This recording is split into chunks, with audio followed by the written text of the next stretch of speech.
If you ever wondered how to make your virtual discussions engaging and effective, well, this video is for you. Today, we're talking about strategies for discussions, and this is a part of an Infusing Active Learning into Your Classroom series. Many components may contribute or take away from a successful discussion. Personalities, topic of a discussion, cultural differences, orientation to extroversion or introversion, emotional states at a given time, and prior knowledge on a topic, just to name a few. Facilitating a meaningful discussion may require a great deal of preparation.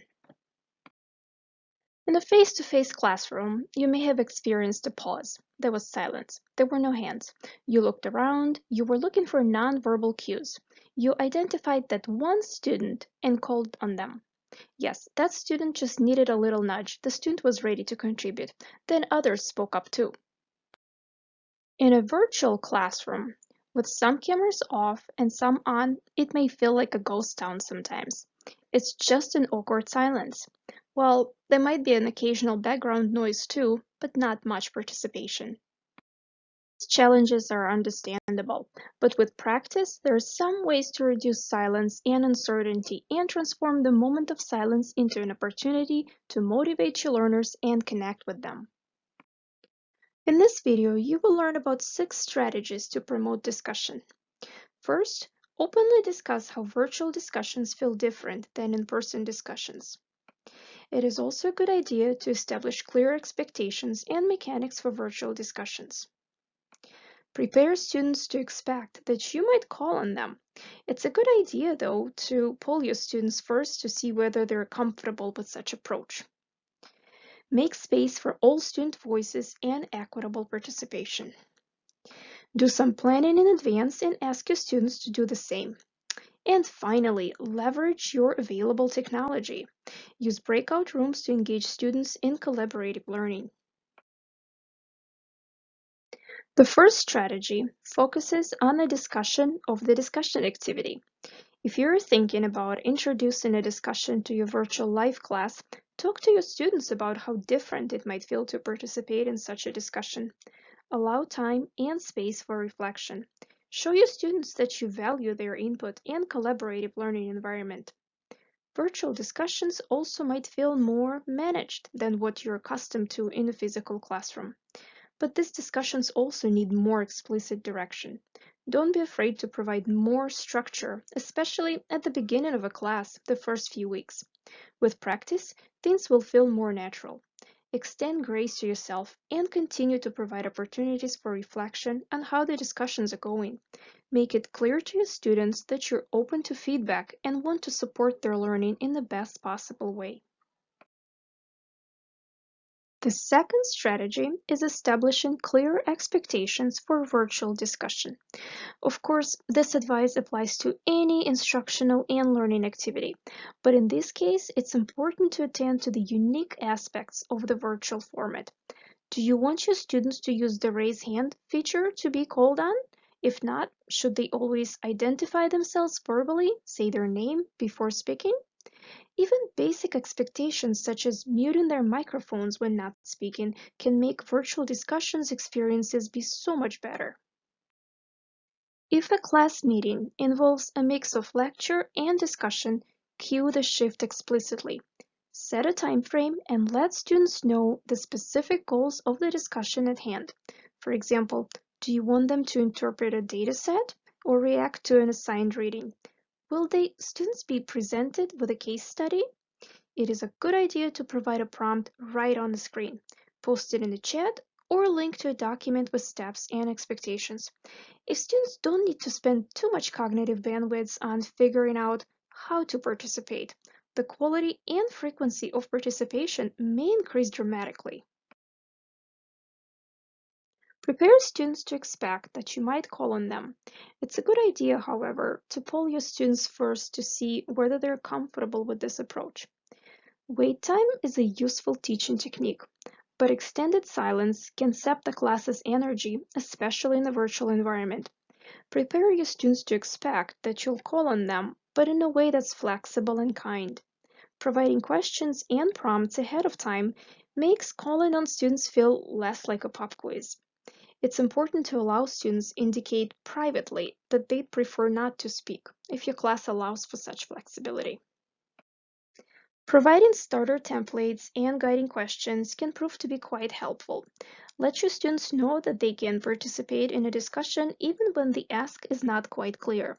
They can start a discussion by asking for clarification, such as what seems to be unclear about this information or data set or question. Or they can say something like this reminds me of, and here students can continue to compare a given scenario to something that they read about in the past or something that they experienced outside of a classroom. The third strategy centers around equitable practices. Most conferencing platforms allow for text-based chats. Allowing this option as a means of participation can actually lead to more students participating. Some students more oriented towards introversion will be more likely to post something in a chat rather than coming on the mic to ask a question. It might be quite tricky, though, to check the chat while you're presenting. Assign your students a role as a designated chat helper and rotate this role session to session. This role will monitor the chat for questions. Even with the chat monitor role assigned, it might be still overwhelming to present while chat messages are popping up. Ask your students to participate in the chat only during designated times during the lecture.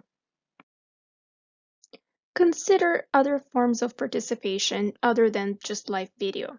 For many instructors, it's real-time reactions evident in student faces and postures that make the discussion engaging. By requiring live video, however, we're asking to insert ourselves into potentially private spaces. If a student feels self-conscious about their visible surroundings, they may feel less comfortable contributing to the discussion.